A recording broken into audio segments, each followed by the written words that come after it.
Special guest for you today. Once again, our good friend Miss Kimberley is with us.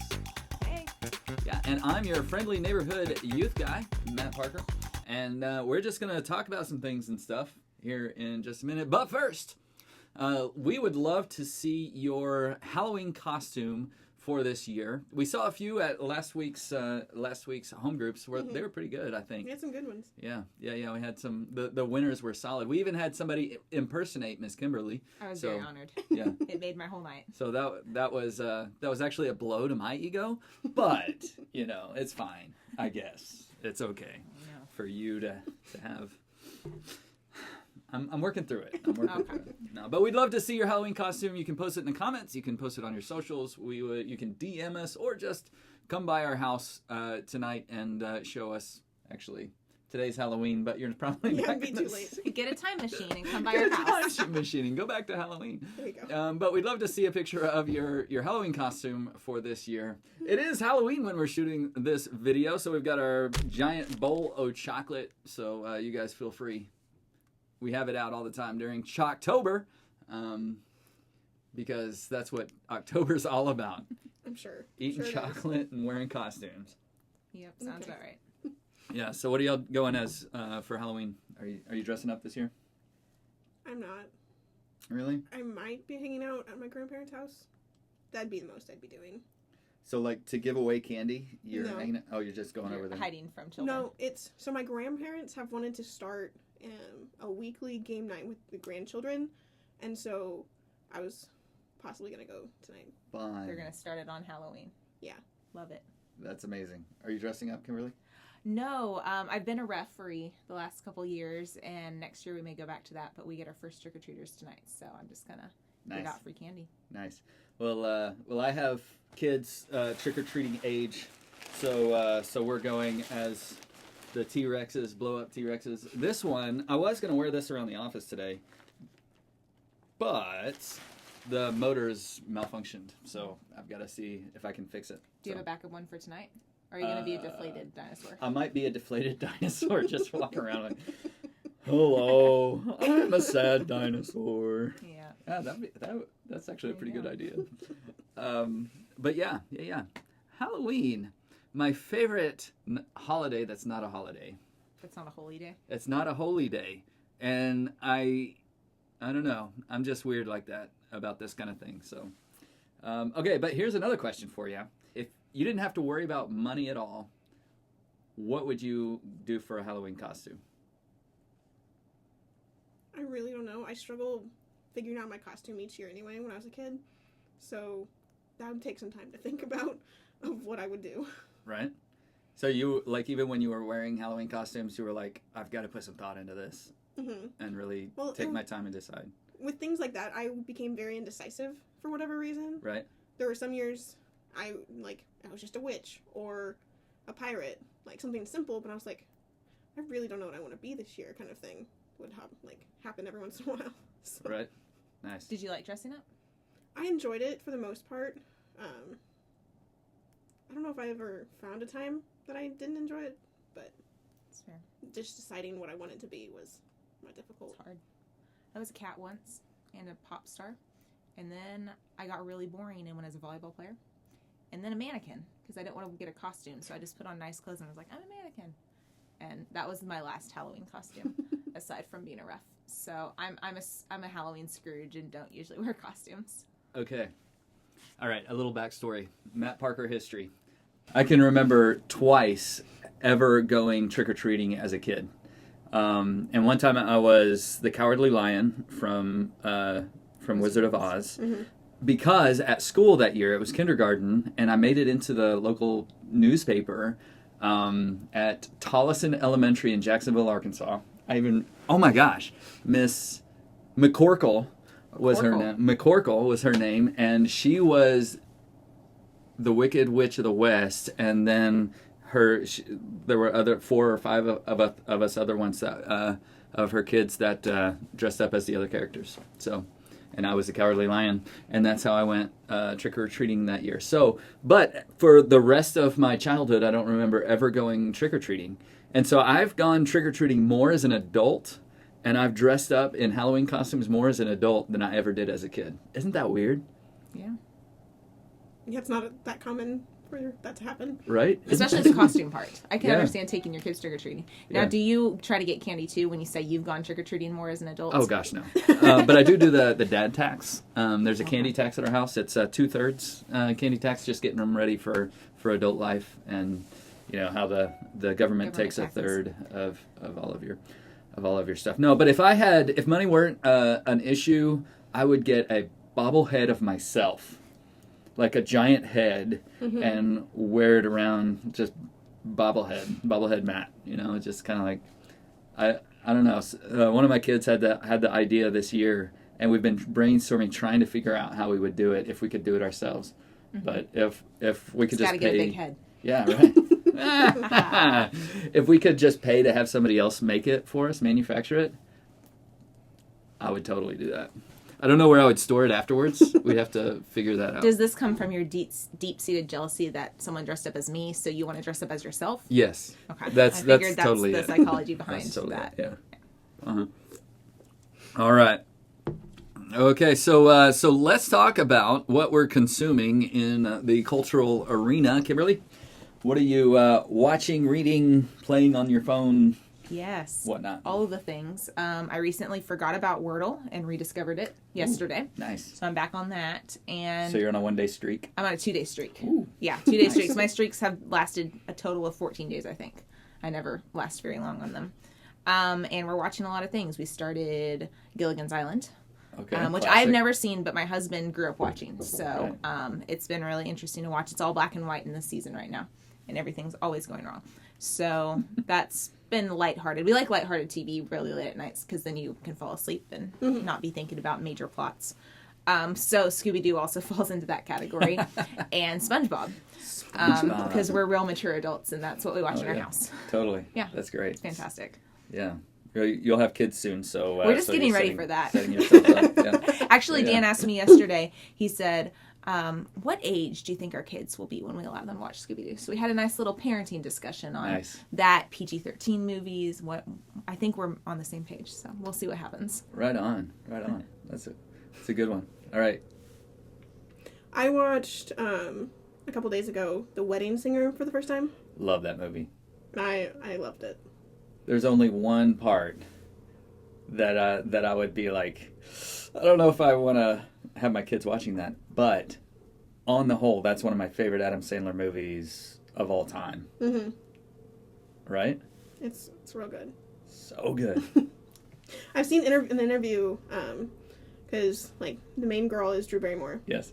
and she has her own talk show, and she's had Jennifer Aniston on as a guest, and they've talked to each other about what it's like being a co-star with Adam Sandler, and who do you think he prefers as a co-star in one of those romance movies? And they're like, I don't know, it's pretty equal because there's things to each of them that they bring to a movie. Yeah. So. Well, okay, so I've really enjoyed Adam Sandler and Jennifer Aniston's murder mystery movies on Netflix. Okay. Those are yes. Yeah. I've seen those. Those are amazing. They're very good. Very, I've only very seen good. the first one. So good. Mm-hmm. And then Drew Barrymore and Adam Sandler are some of my favorite rom-com movies. Right. Do you know any of the other ones? Not off the top of my head. The Wedding Singer is right up there. I think 50 First Dates actually takes The Wedding Singer for me. I like 50 First Dates a lot. It's super good.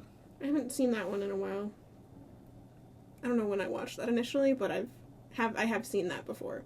Yeah. So the one that I favor of like the two of them, like Jennifer Aniston and Drew Barrymore, is Just Go With It. Just Go With It. I've actually not seen that one. It's so good. It's definitely good. not. I wouldn't recommend it for kids to watch immediately.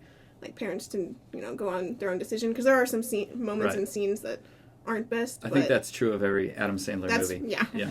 But that's like my favorite of their movies that they've done together. Yeah.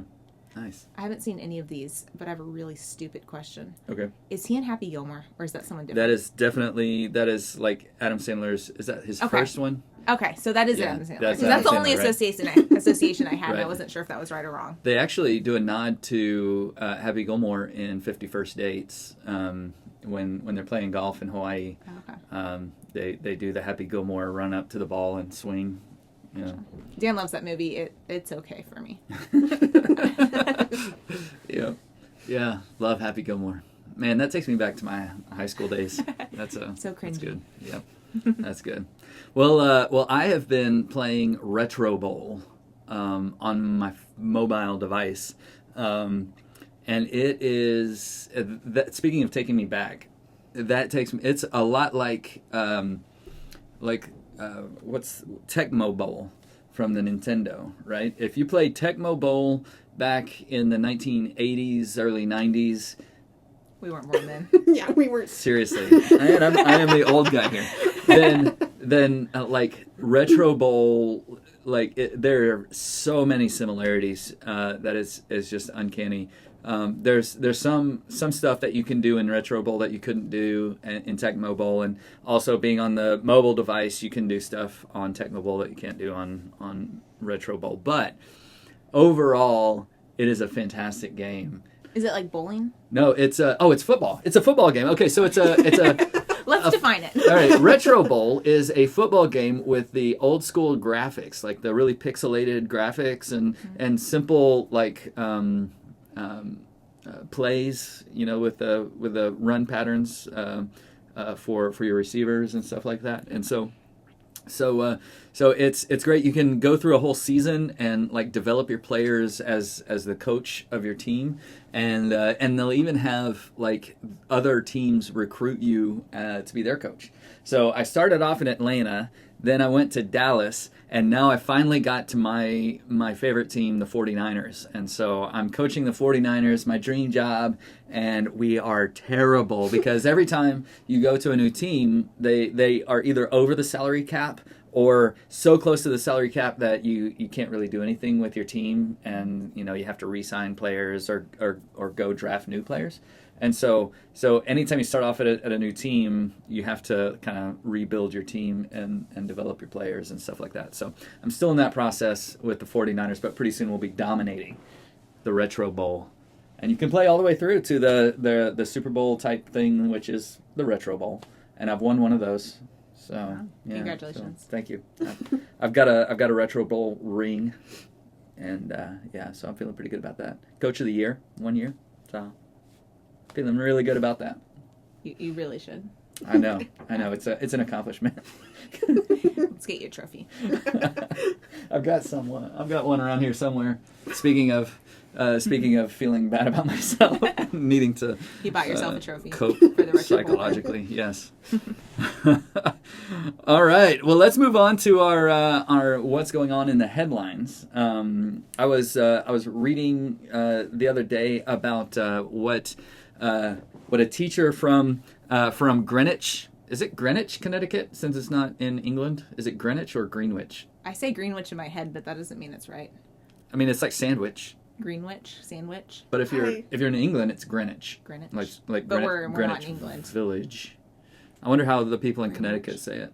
You should ask them. Yeah, I should. But anyway, a teacher there, he wrote an op-ed, an opinion piece that was published in the New York Times about how teachers have started giving out A's, and so often that it's become the expected grade that people get instead of hey, you really went above and beyond, you are getting an A. And so it's if nobody gets a C, or if everybody gets an A, then A is average, and so the A is the new C. So it's unless you're in AP classes and you get an A and you get the extra bump in your GPA, 4 points, no big deal, right?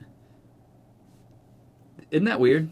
They call it gradeflation, and I think it's really picked up since the pandemic ended. But what do y'all think about that? Did y'all struggle to make A's in school? There were some classes I struggled with,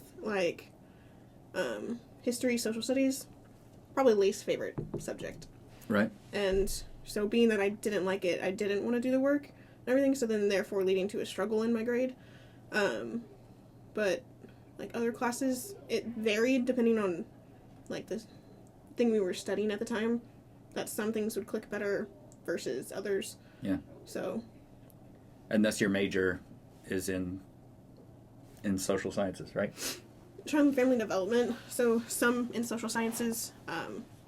Yeah. Did you make all A's in college?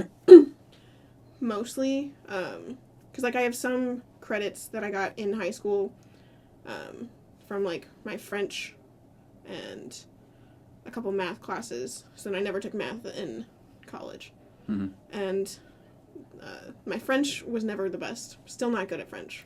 Haven't used it really since I graduated high school. Pourquoi? Je ne sais pas. You know, say. No, That was Spanish, FYI. No hablo. No hablo francés. You said why? And I said, I don't know. Oh, I know. Yeah, I know. I hated singing French.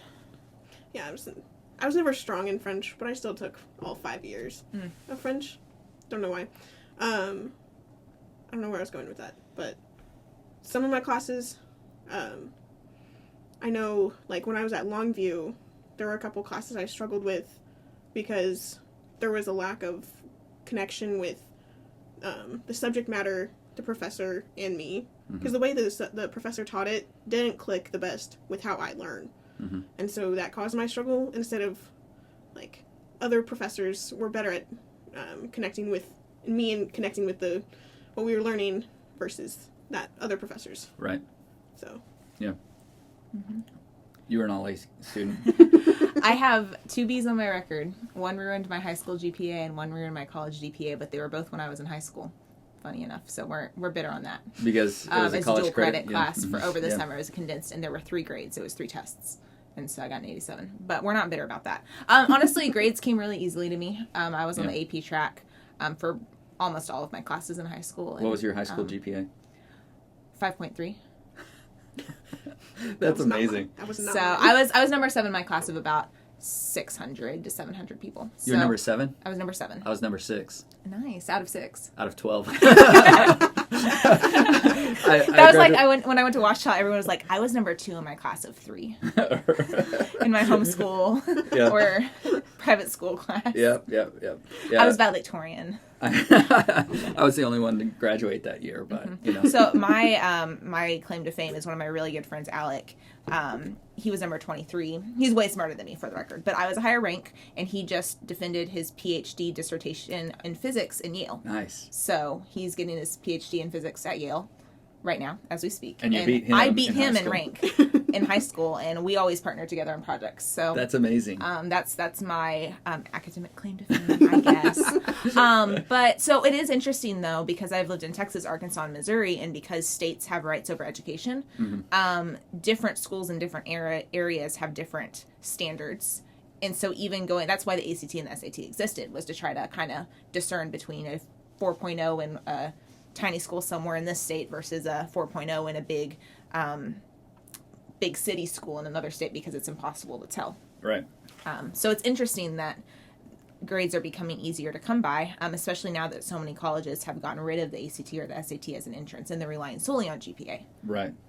And so at that point, if everyone has a 4 point, how do you distinguish between who gets in and who doesn't? Yeah, seriously. Then it becomes about the essay. Mm-hmm. Right. Which, I mean, who wants to get admitted based off of like a 2-page paper? Right. I'd rather take a test, to be honest. But I'd rather take a test. Yeah, it's fascinating. Yeah. Well, I graduated high school with a 3.65. I was a solid B student. I made A's and B's and like 1 C if it was a math class. I made a C in math. Trigonometry, actually. I loved that class. Yeah, I hated it. I fell asleep. My teacher actually called me sleepy. And so if I had gotten an A in trigonometry, it would have been a complete disservice to me because I'm terrible at math. And that would have given me the impression that you know, it doesn't matter if I'm actually good at it. I'm going to succeed in that field anyway. So. Or you have the big fish, small pond effect, right? You think you're really good at something because you're in a small pool of people and you're excelling academically, and then you jump to a major university where all of a sudden you're in a larger pool of people and everyone is on the same level as you, and you maybe fall farther behind because you had an inflated sense of your own skills. You're not as good as you thought you were. No. Yeah, for sure. When I think I had a little bit of that because when I got to college, it was I graduated with a 2.25. Basically, it was the lowest grade you could have and still graduate, right? But I went into my first senior semester with 1.875. I was on academic probation. I had lost all of my scholarships except for cross country, and it was not positive. So I had gone into college thinking, well, I skated through high school on, basically my test taking abilities, I didn't have to memorize a lot of stuff. I cheated a lot in high school, actually, copying homework and even a couple of chemistry was, I don't know anything about chemistry because I cheated my way through the class in high school. And that wasn't, that ended up in college, like, tanking me, and it was not great. I think I probably could have still gotten B's and A's even if I hadn't cheated and done and if I'd actually done the work.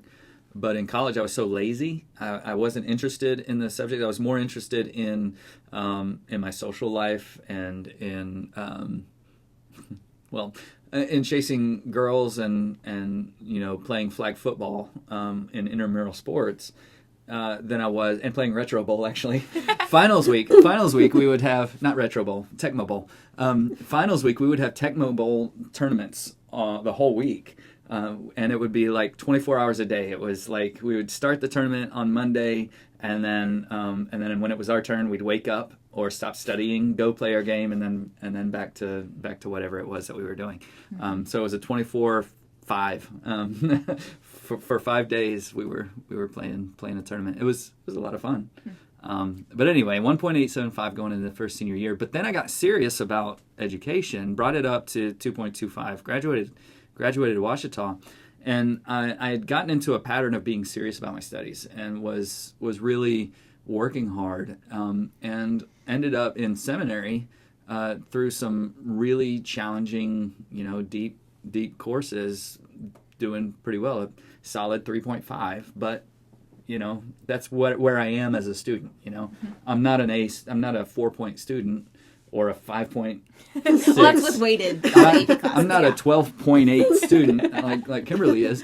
But I mean, that was more my stuff. But I think that if I had just gone ahead and been handed the A's, I probably never would have gotten to that point, if that makes sense. Yeah, because I think it's not just a grade debate; it's a study habits thing, and the things that you learn along the way in school and the habits you form will impact you on your educational journey later. So if you're used to being able to just do nothing and get an A, you're not developing any ability to study, any ability to retain information, any sort of responsibility for your education. So when you get to the harder level, at some point you may hit a wall where it's no longer given to you and you don't have the tools you need to do it. Who is it more on, though? Okay, is it more on the students who might be, I don't want to call them lazy whiners, but but they're not doing the work. But when they get a bad grade, they kind of go to their teacher and they're like, "But I wanted an A," and the teacher kind of gives them like in Lee Summit schools, you can retake a test for full credit, right? Which means there's no reason to study the first time, right? Right. You get a glimpse of the material and then you take it again for full credit. At least that's what I would do that, but like people would have done that in my high school if that was the case. Right, I would have done that. There you go. I probably would have done it too. Yeah. But okay, so is it on the student or is it on the parents who maybe call and pressure teachers a little bit and like call in the administration when their kids don't do as well as they think they should be doing? I think it's both. Because the parents made the student that does that, right? Yeah. A lot of times. I'm speaking in generalizations. There's always exceptions. There's right? a caveat. But okay, if you have a parent that wants to, it's called a snowplow parent here. It's lawnmower parent in Texas. It's snowplow parent in Missouri. It used to be helicopter parents where they hover and they just kind of stay with their students always and their kids always and just kind of make sure everything's okay. But the new term as of about 5 to 10 years ago was a snowplow parent, where the parent goes ahead of the kid and they clear away all obstacles. So by the time the kid gets there, it's just a smooth trail. Well, if you do that at age 2, age 6, age 10, age 12, then your kid builds no resilience to the world, no resilience to obstacles, no ability to persevere. So then whenever they do fail class, the parents have been parenting in that way for so long that they go and call the administrator to try to get rid of that obstacle because their kid's having an emotional breakdown because they can't emotionally cope when the stakes are higher. Yeah. Man.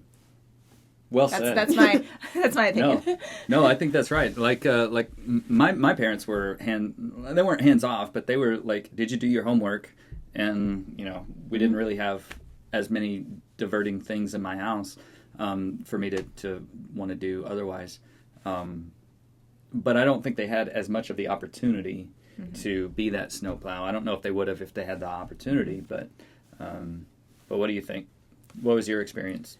I mean, I remember growing up, through at least elementary school and some of middle school, they would be there for, my parents would be there for help. If, I didn't fully understand something, they would help me better understand it.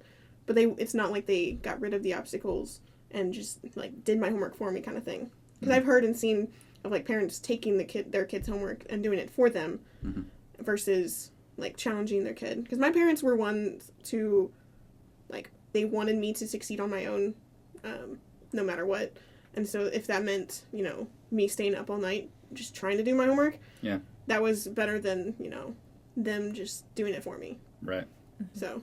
Well, and I think a lot of this stems from the recognition that educators have that not every kid's learning is directly reflected in testing, right? Because it used to be very test-driven schools. And then you had this pendulum swing where it's well, a kid who has testing anxiety, they may have learned the information, but they're receiving a failing grade because they have test anxiety. Right. And so then you have this decreased emphasis on tests. But I think the pendulum has swung so far the other way that there's no indication of learning at all because it's all been taken away in the name of let's make sure everyone succeeds. Mm-hmm. I mean, that's I think it's okay to fail. And I think part of the whole idea of succeeding, I think is way too tied to the letter grade or the GPA and stuff like that. And I think that it's okay for us to fail, to let our kids fail, and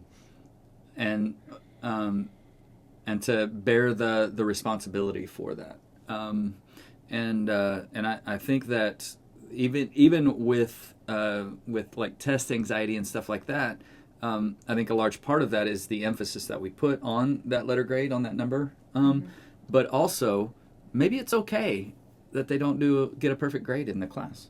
Maybe it's okay if they have test anxiety and they don't do well on a test and they don't do well. You can come up with story after story of high school dropouts, people who failed tests in their field or failed classes in their field and then went on to be experts in that field, right? I mean, story after story after story.